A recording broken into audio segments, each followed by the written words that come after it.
Hello everyone, thank you so much for tuning into Code with Yazid. My name is Yazid and we are looking at the second project for FreeCodeCamp's JavaScript Algorithms and Data Structures certification. This series will cover each project in the certification, so if you enjoy this content, please like, subscribe, and share. I'd really appreciate it. Also, I'm on Twitter at YazidB. All the links will be in the video description. So this is project number 2. Our assignment this time is to convert a given number into Roman numerals. Before moving forward, let's talk about what Roman numerals are for anyone who may be unfamiliar with them. The Roman numerals are an ancient number system invented by, you guessed it, the Romans. If we click on the first link in the project description, we'll find an introduction to them. And if you look down here, there's this table. This table shows the symbols used by that system. So using these 7 symbols, you can represent any number as a Roman numeral. For the most part, it's an additive system, meaning bigger numbers have more characters because you add them up, but there are exceptions. Let's check out some examples. Okay, so you can see here that I've drawn the table from the website that we were just on. And it's exactly the same. M is 1,000, D is 500, C is 100, L is 50, X is 10, V is 5, and I is 1. This is how Roman numerals map to the numbers that we use. So, for our first example, let's use the number 1581. An easy way to start converting this is let's scan our table, starting from the top, and saying what numbers can we start taking away from 1581. And so we see that 1581 is greater than or equal to 1,000, so we can safely subtract 1,000 without going into the negatives. So we can say here 1581 minus 1,000, what does that equal? Well, that equals 581. Now this is our leftover. Now for the price of 1,000, we can take this m as part of our conversion. So I'm going to make like a little a string builder. So string builder, and right now, it's set to m. Just m. Okay? Now, we have 581 left over. So with 581, let's scan our table again. We know that 1,000 is greater than 581, so taking 1,000 away doesn't make any sense when you're converting. So let's jump to the next one. We see 500 is less than or equal to 581. So why don't we do this? We do 581 minus 500, right? This entry in the table. And what does that equal? That equals 81. Now, for the price of that 500, we can go ahead and say our string builder equals m plus whatever this character was. In this case, it was a d. So now we have md so far in our conversion. Let's jump to the next one. We see that we have 81 left over. So it's less than 500, so that conversion does not work. It's less than 100, so this conversion does not work either. We got to go to the next one. It is greater than or equal to 50. So let's subtract 50. Space this out. And what is our remainder? 31. And now our string builder is going to be md plus the symbol for 50. So now we have mdl. Make sense so far? Now, 31, we see that it is less than 50, so that conversion wouldn't be valid if we were to do it. But we see that it's greater than 10. And let's start thinking ahead here. It's greater than 10 by over 3 times. So we can take out 3 10s, and for that price, we can put in 3 x's into our string builder. So let's go ahead and do that. We can do 81. This is just to save a little bit of time. I'm sorry, excuse me, not 81. We want to do 31. Minus 30. In fact, let's even go a step further. We see that we'll add on 3 x's for the price of 30, and we can already see in the table that for the price of 1, we can add an I. So if you add up 3 x's and 1 I, you have 31. So if we do 31 minus 31, obviously this is 0. Oops. And now our string builder is going to have all of this, but it's also going to add 1, 2, 3 x's and an I. And this right here is the Roman numeral symbol for 1581. Let's try another example. 1993. Okay, just like the first example, we're going to start by subtracting the biggest possible number in our lookup table. So 1993 is bigger than or equal to 1,000. So we can do 1993 minus 1,000. What does this equal? This equals 993. So for the price of 1,000, we can say our string builder equals an M, right? Because we took out 1,000. Our leftover is 993, which is greater than 500. So how do we build that up? Well, here's where Roman numerals start to get tricky. Common sense would tell you, if you're new to this, that you can take out maybe 900, right? So 993 minus 900 would be, that gives you 93 left over. And for the price of 93, you should be able to take this D and add 4 C's, right? So 1, 2, 3, 4, excuse me, see, 1, 2, 3, 4 C's and a D, right? 500 plus 4 100s would be 900, but this is actually not how Roman numerals work. With Roman numerals, you cannot add the same symbol 4 times in a row. So this 4 C's is illegal. If you want to represent a number like 900, and this would also apply to 90 and 40, as we'll see soon, you can't add the same symbol 4 times. You have to start subtracting. So instead of D with 4 C's, you actually write 90 like this. You write 900 like this. 900 is written as CM. Okay, so M we know is 1,000, and you have the C. So why does this not equal 1,100? It's because when the lower symbol is in front of the higher symbol, you actually subtract. So this is actually, it's not 1,100. It's not 100 plus 1,000. It's actually 1,000 minus 100, which means it is 900. It's kind of weird, but you'll get used to it. Just remember, when the lower symbol, because C is 100, is in front of the higher symbol, M is 1,000, you subtract the higher from the lower. With Roman numerals, like, you're not going to get a negative number. So it's not 100 minus 1,000. It's actually 1,000 minus 100. So this math is correct. We do 993 minus 900, but we represent 900 a bit differently. We don't do 4 C's. It's actually just going to be CM. So our string builder so far is MCM. This is 1,000, and this is 900 because it's 1,000 minus 100. I hope that makes sense. So we have 93 left over, so we have to do this again. So with 93, we see that it is, you can't take away 500, you can't take away 100, but you can take away 50. You can take away 50 and 4 tens, but you don't represent 4 tens with 4 x's. That's wrong. You're going to represent this. So let's first do our subtraction. So we're going to take out another 90, and this is going to leave us with 3. 3 should convert easy, but hold on a second. All right, so 90, it's not represented as L with 4 x's, right? 50 plus 40, it's actually going to be represented as 100 minus 10. And so you put the lower symbol first. The symbol for 10 is X. And then you put the higher symbol next, or last. So that's C. So this is actually 100 minus 10, which is 90. So our string builder so far is going to be MCM XC.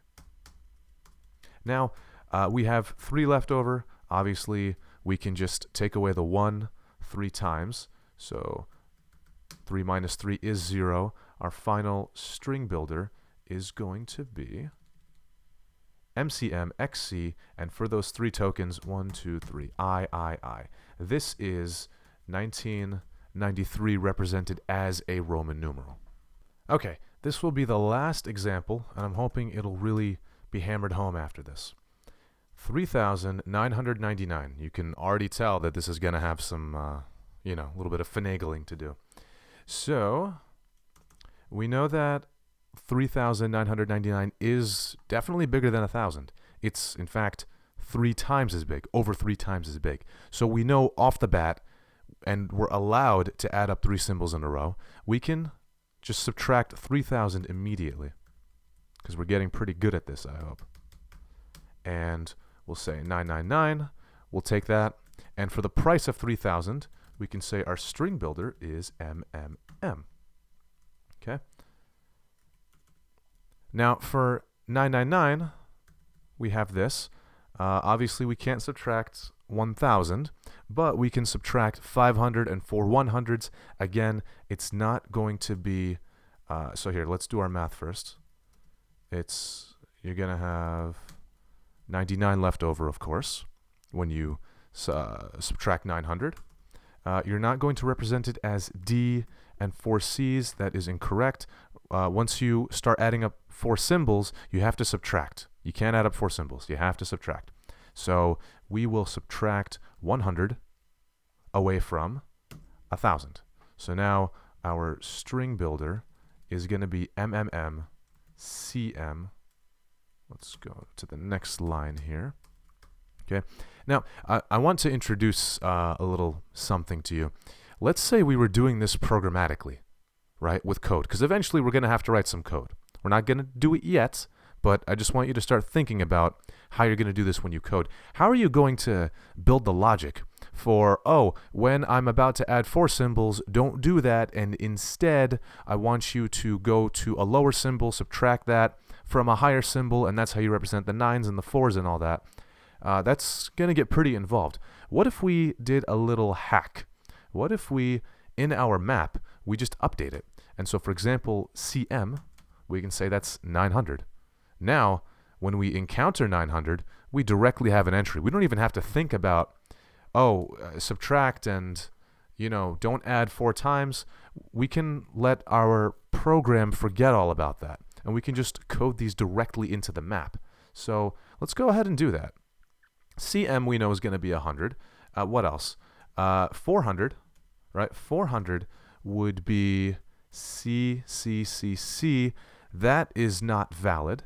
Instead, we would want to take 500 and subtract 100 from that, so CD. So CD would be 400, okay? 90, we know that 90 is going to be represented as 100 minus 10, so XC would be your 90. 40 is not going to be 4 X's. It's going to be 50 minus 10. So now we have 40. Keep going down. 9 is not going to be V and 4 I's. That is not allowed. So you would do 10 minus 1. This is your 9. And the final one would be 4. Instead of 4 I's, it's going to be 5 minus 1. This complete table is going to let you easily swap between numbers and Roman numerals without even having to think about, can I add 4 symbols or do I have to start subtracting and all that? No. Now, all of our cases are taken care of with these exceptions. So now we can easily see that when we take away 900, oh hey, we have an entry. All right, let's just add CM onto our string builder. So we've done that. Now we have 99 left over. Scan our table. Hey, we see an entry for 90. Okay, so if we take away 90 minus 90, we have 9 left over. And for the price of 90, we can go into our string builder and we can add the entry for 90, which is XC. Okay, we have 9 left over. 9 minus 9, we have an entry for that. It is right here. So I will copy paste that, IX. So the final, hold on a second, let me get this order correct. So the final string builder we have is MMMCMXCIX. That is 3,999. And by the way, this is the biggest number that FreeCodeCamp is going to give you as a test input. Because once you get to the 4,000s and the 5,000s and beyond, it becomes a little bit trickier to represent Roman numerals. Because then you have to start using 4 M's, and okay, what do I do when I have 4 M's? We're not going to get into that for this video. That's out of scope.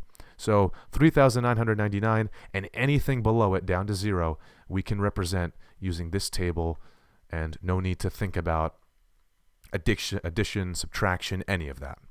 Okay, I hope that introduction to Roman numerals was thorough enough. Now let's start thinking about how we're going to solve this problem as an algorithm in code. So first, let's think back. What were we just doing in the editor? So we had the table, which maps Roman numerals to numbers. I think that's definitely going to be a step. Create Roman numeral to number lookup table. And we also had a string builder, right? It started out as empty, and over time, as we found more matches and gradually subtracted our input down to 0, we added to that string builder, and it was increasing over time. I think we're going to need some kind of a string builder. And by the way, a more technical term for this string builder is a fine name, but a more technical term would be accumulator. I only say this because later on in your JavaScript journeys, spoiler alert, you are going to run into this term. And I think this is a really good time to learn what it means because we can see it firsthand. The accumulator is exactly what the name says. It's the thing that accumulates stuff. So in our case, our accumulator starts out as an empty string, and then over time, we start adding characters to it. This is accumulating Roman numeral strings. So accumulator is just a general term, so we'll just say create Roman numeral accumulator. Okay, but it's the exact same concept. I'm just giving you a preview at a different word that you're probably going to see later on as you become more advanced. So we have the accumulator that gets filled up, and we have our lookup table. What did we do with that lookup table? Well, what we did was we started pretty much looping through the lookup table. We started at the top, or at the beginning, and we gradually descended all the way down to the end. So we're going to need some kind of way to loop through our lookup table. Then what did we do? As we were looping through the table, we had our entries. I can go back to it here. We had our entries M, CM, D, CD, C, and so on and so forth. And so we'd start from the top and go all the way down to the very end. Well, what happened when we found a match? So for example, 3,999. We start at the top and we said, oh, hey, 3,999 is greater than or equal to 1,000. We would take out 1,000 and add an M to our accumulator, our string builder. We had 2,999 left over. We're not done with 1,000. We are going to take out another 1,000. And then we take out another 1,000, and then we can finally go down to the next entry in this list. So it's almost like a loop within a loop, because we have one loop to go through every entry. Then, when we find a match, we loop over that one match until it doesn't match anymore. Does that make sense?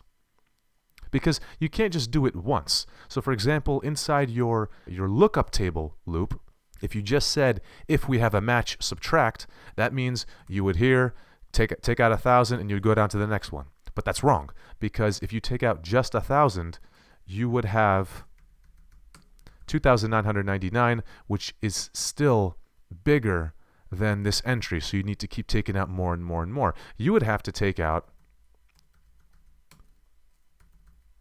1,000 3 times. And in programming, how else do you do something multiple times in an automated fashion except with a loop? So we're actually going to need a loop inside of our lookup table loop. If current number, we'll say, is less than or equal to our input, our num, then subtract current number from our num, add symbol to accumulator. An if statement is going to run just once. We want this to run multiple times. So I would think we can actually say while. You can actually turn this directly into a while statement. If the current number is less than or equal to the number, then you're going to subtract and then add to the accumulator. Exactly what we were doing in the examples. And once we have that, I think we can just return the accumulator and be done with it. So let's try going to some code. How would we do this first one? Well, this one is easy. All you have to do is go, you can literally copy paste this table actually, which has all of our entries. You can store it as a variable. So const lookup table equals an object, and it's going to have all of these entries. I'll go ahead and clean this up a little bit. So we can see that this nicely maps to a JavaScript object. Objects and tables have a lot in common. You can convert between them very easily. So this lookup table of Roman numerals is going to have all of these entries we need. Step 2 was create the Roman numeral accumulator. When I use const, that's a variable that will never change. This lookup table is cemented in time for eternity. Okay? The accumulator, however, is going to change over time. So we would use the let keyword instead of const. Let refers to a variable that can change later on. So we can say let accumulator, and we'll start it off as an empty string. That's a pretty good default. There's our first 2 steps. Now we want to loop through the lookup table. There's a lot of ways to loop in JavaScript.